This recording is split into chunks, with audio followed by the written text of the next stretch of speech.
Part 1. When the cold cracks inside your lungs that morning. Ivan Andreyevich woke up to a strange kind of silence that at 90 years old. He'd spent his entire life in a remote Siberian village, and he knew that silence in winter was never truly empty. It was always torn by the barking of dogs, the chopping of wood, or the constant hum of the wind outside. But today, even the wind seemed to be holding its breath. Only the old timbers of his house popped and cracked under the strain of the frost. He pulled back the thin curtain and peered out the window. His breath fogged the glass, but he could still see it. A wall of dull, gray clouds rolling in from the horizon, heavy and swollen with snow. The air looked thick, almost metallic, the way it did before the worst storms. The old thermometer nailed to the porch beam read -58°C, and the mercury was still sinking. There were no neighbors close by. The nearest house was more than a mile away. His children had been calling for years, begging him to move to the city, but Ivan had always refused. This was his land, his home, his memories. His wife was buried here, under the birch tree behind the house. He wasn't going to abandon it now. At his feet, a dog stirred, an old Laika named Belka. She was 15, her muzzle graying, her movements slower now, but her eyes still sharp. She was the last real companion Ivan had left. He crouched down and stroked her fur. "Looks like we've got a rough night ahead, Belka," he murmured. By midday, the first blast of wind slammed into the house. The storm came on suddenly, roaring with such force the walls shuddered in their joints. Snow whipped across the yard in blinding sheets. Within minutes, the world beyond the window vanished. The well, the shed, even the fence line disappeared into the swirling white dot. It was as if someone had shut off the sun. By nightfall, the temperature had dropped to -71°C, the kind of cold that makes steel snap, the kind that kills bare skin in seconds. Ivan layered himself in wool and cotton, then sat close to the cast iron stove, feeding it the last of the coal.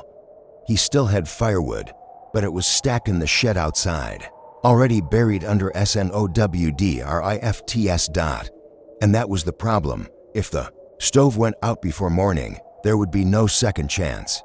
Belka kept pacing between the door and the stove, her ears twitching, her body tense. She gave a low whine, then nosed at his knee, urging him toward the door. Ivan sighed, pulled on his fur mittens, and stepped outside into the storm. And the white swallowed him whole. To be continued. Part 2. The white that eats the world. The moment Ivan stepped outside, the blizzard hit him like a wall. The air was so cold it burned. His eyelashes froze together on the first blink. His nostrils sealed with ice crystals on the second breath. Even the fur of his mittens stiffened within seconds. He squinted, leaning into the wind. But there was nothing, no horizon, no ground, no sky. Only a choking swirl of white that shifted and twisted like it was alive. Somewhere, in the back of his mind, he remembered stories from his youth about travelers swallowed whole by a white demon and never found until the thaw. Today, that demon had his scent. He pushed forward, counting his steps. The shed should have been no more than 20 meters from the door. He'd walked it 1,000 times, but the snow was waist deep now, and each step was a fight. The blizzard howled like a wounded animal, shoving him sideways, spinning him round. Belka stayed close, her body brushing his leg. He could barely see her through the flying snow, only the faint movement and the occasional flash of her dark ears. She wasn't barking. She knew better. In a storm like this, sound was swallowed instantly. Finally, a dark shape loomed ahead, the shed. The door was frozen shut, the latch buried under a slab of ice. Ivan fumbled with numb hands, scraping at the crust until his gloves were soaked. He finally forced it open with a grunt, snow tumbling in around his boots. Inside, the air was dead still, but the cold bit just as hard. He grabbed armfuls of split birch logs, stacking them against his chest. The edges of the wood scraped his chin, but he didn't dare drop any. Every piece was another hour of life. That's when the wind changed. It slammed the shed door wide open, spraying snow into the dark. Ivan turned, but the world outside had shifted again. The path back to the house was gone. Just a flat, endless, boiling white. He cursed under his breath. His legs were already trembling from the cold, his breath coming in shallow gasps. He tried to retrace his steps, but the snow had filled them and instantly. 1 minute turned to 5. The cold was getting inside his bones now, a deep, creeping ache. He could feel his thoughts slowing, like his mind was icing over. Somewhere out here, his house still stood, with the stove burning low. But out here, it might as well have been 100 miles away. Belka barked once, sharp, urgent, then pushed past his legs. She trotted ahead, pausing every few steps. To look back, Ivan understood. He'd followed her through forests before, when she was young, when her instincts were sharper than any compass. He tightened his grip on the wood and stumbled after her. The wind screamed in his ears, but Belka moved with purpose, weaving between invisible markers only she could sense. Ivan's vision was tunneling now. Black spots creeping at the edges, every step was heavier than the last. His fingers were numb lumps, his face a frozen mask. Then, a shadow in the white, a dark, crooked line, the fence post by his porch. He almost laughed, but the sound froze in his throat.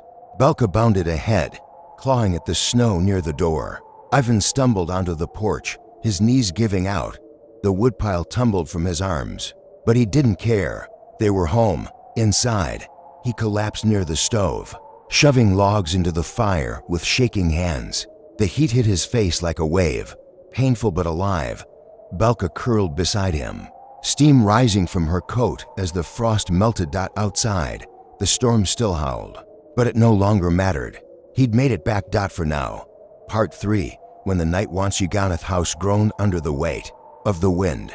Every gust rattled the shutters and pushed icy air through the smallest cracks in the logs. Ivan had sealed them years ago with moss and clay, but a -71 storm didn't care about such things. It found every gap, every weakness. The fire in the stove was burning bright now, but Ivan knew the truth would burn fast when the cold was this deep. He could almost hear time hissing away with every crack of the birch. He had enough to last maybe until morning, if the storm eased. But storms like this could last days. He sat with his back to the stove, wrapping himself in an old quilt. Belka lay pressed against his side, her breathing steady, her body radiating a small island of warmth. Ivan reached down and scratched behind her ears. Her fur was still damp in patches from the snow, but she didn't move away from the heat. Hours crawled by. Outside, the world was still a white roar. Inside, the fire shrank to embers. He got up, fed the stove again, but the pile of wood by the wall was alarmingly low. His chest tightened. The thought of stepping out there again, into the suffocating white, was almost unthinkable. He wouldn't survive it a second time. He tried to sleep, but every time his eyes closed, the cold crept in like a thief. His toes began to tingle, then ache. He sat up, realizing the room's warmth had dropped. The stove was losing its fight. The last logs glowed in the dim light. Belka suddenly stood, her ears flicking. She went to the door and sniffed at the crack. Ivan frowned. No, girl, not again. We're not going out there. But Belka didn't move. She gave a low, persistent whine and pawed at the floor. Ivan shook his head. She wasn't the type to act without reason. She was smelling something, or someone. He listened, nothing but the storm. Minutes later, the fire collapsed inward. The room darkened. The temperature seemed to fall instantly, like someone had opened the roof to the sky. Ivan's breath plumed thick in the air. He realized with a shiver, if the fire died completely, the house itself would become a freezer. At this cold, the frost would creep inside the walls, and no quilt in the world could keep it out. Belka padded to the corner near the bed, where a small trapdoor sat flush with the floor. It led to the crawlspace under the house, a place Ivan rarely bothered with. She began scratching furiously at the edge. Ivan rose slowly, his joints stiff, and pulled the trapdoor open. A gust of air rose from the darkness below, cold, but not as brutal as outside. And then he saw it, the old emergency stash, a bundle of firewood, stacked there decades ago when his wife was still alive, in case they were snowed in. He'd forgotten it even existed. Belka wagged her tail, looking at him expectantly. Ivan laughed, a hoarse sound in the stillness. "You old fox," you remembered. He hauled the logs up, one by one, each heavier than it had any right to be. His hands ached, but he didn't stop until the pile by the stove was full again. Soon, the flames roared back to life, pushing the frost away from the corners of the room. Belka settled beside him again, curling into a tight ball. Ivan reached down, resting a hand on her side. Her fur was warm now, dry and soft. "Looks like we'll see the morning." The storm raged on, but inside, there was firelight and the steady beat of an old dog's heart. Part 4. After the white ghost quiet morning didn't arrive so much as admit defeat. Around what must have been dawn, the roar thinned into a rough whisper. Ivan woke with his cheek against the quilt, the stove purring, Belka's weight warm at his hip. He just listened to the new silence and wondered whether the world still existed beyond the frosted pane. When he stood, his knees sparked with pain. He fed the stove, then cracked the door. A blade of air slid in and bit his face, but the sky beyond was lighter, washed bone gray instead of black. The porch was drifted to the railings. The yard had become a single, unbroken dune. He shut the door and leaned his forehead against the wood. That's when he heard it, the faintest knocking from somewhere inside the house. Not the wind, not the stove, a human rhythm. He held his breath. There it was again, 3 slow taps, a pause, and 2 more. Belka sprang up, ears high, gaze turned toward the back room. Ivan shuffled after her. In the far corner, behind the chest where he kept his wife's shawls, a thin seam of light traced the floorboards.